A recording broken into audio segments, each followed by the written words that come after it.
stade Giuseppe Meazza de San Siro. C'est toujours le repos avec quelques remplaçants qui s'échauffent. 2-0, c'est donc le score à la pause pour les Milanais avec le tournant du match pour l'instant. Rémi, cette main de Thorsten Frings sur ce coup franc de David Beckham, pas forcément volontaire. Très sévère le penalty.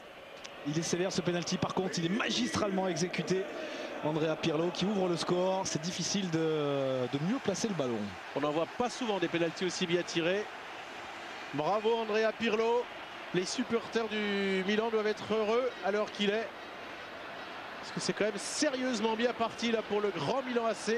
Ouais, c'est clair. Le Milan AC qui ouvre la marque donc à la 26e minute. Et puis derrière, il va y avoir cet exploit personnel de ce gamin de 19 ans, Alexandre Pato, qui décoche une frappe terrible à l'entrée de la surface de réparation. Et Christian Vander, le portier du Werder qui remplace Tim Wiese, ne peut que constater les dégâts. Allez, 2-0, ça sera compliqué pour les Allemands. Ça dit, sait-on jamais.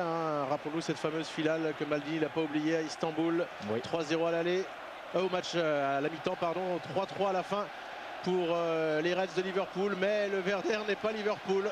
Mais le Werder, Rémi, n'a pas démérité dans cette première période.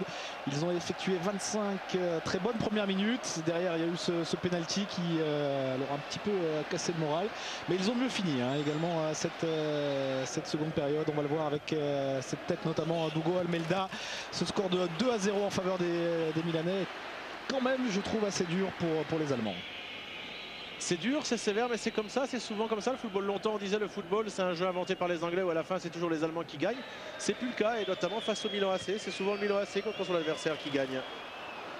On avait vu la tête d'Hugo Almeida, voici celle de Per Mertesacker avec son mètre 96 qui a bien failli tromper Nelson Dida. Mais comme souvent, le réalisme est italien et pour l'instant au repos, c'est l'AC Milan qui mène 2-0.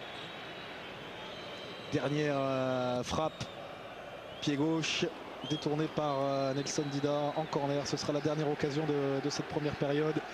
2-0 donc en faveur des Rossoneri dans ce 16e de finale retour de la Coupe de l'UEFA. L'AC Milan qui est notamment un match nul 2 buts partout face à Valence, Grande Europe. Une victoire 3-1 la semaine dernière à l'Olympiakos au stade Georgios Karaiskakis, qui restait sur une incroyable série de victoires dans son stade.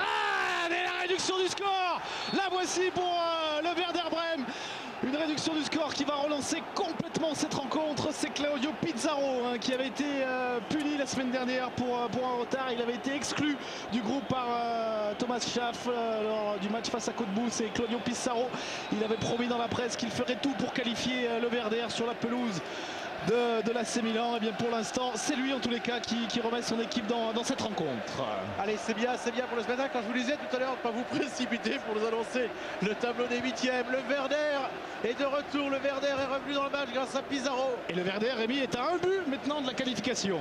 Voilà, là il va y avoir la pression pour les Milanais. On vous l'a dit, il y a eu les...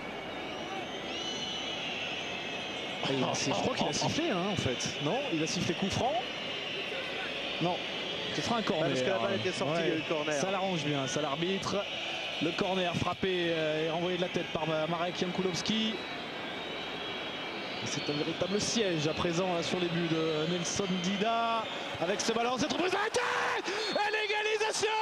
Le doublé signé Claudio Pizarro. Le Péruvien qui propulse pour l'instant le Werder Brême en huitième de finale de cette Coupe de l'UEFA. C'est de la folie. L'AC Milan qui menait 2-0 et qui se fait rejoindre à 12 minutes du terme de cette rencontre. C'est énorme pour l'instant ce match de Coupe d'Europe. On va revoir cette égalisation. C'est terrible pour les Milanais. On vous les avait proposés sortis sur leur pelouse par la Lazio de Rome. Ils n'ont perdu que 2 fois cette saison à domicile. En coupe justement, c'était devant les caméras d'Eurosport face à la Lazio de Rome. Une seule fois en championnat, c'était en plus au début du championnat. Et là ils sont en train tout simplement, alors qu'ils ont un petit coup de pouce du destin, un penalty pour eux. Ensuite il y a eu le but fantastique de Pato, il menait 2-0 à la mi-temps. On vous disait que c'était pas fini. Regardez les supporters allemands. C'est peut-être eux qui iront dans quelques jours à Geoffroy Guichard. Pour l'instant incroyable. On se dirige plus vers un match de gala de légende, une affiche Saint-Etienne, Milan AC, mais vers un Saint-Etienne, Werder de Brême.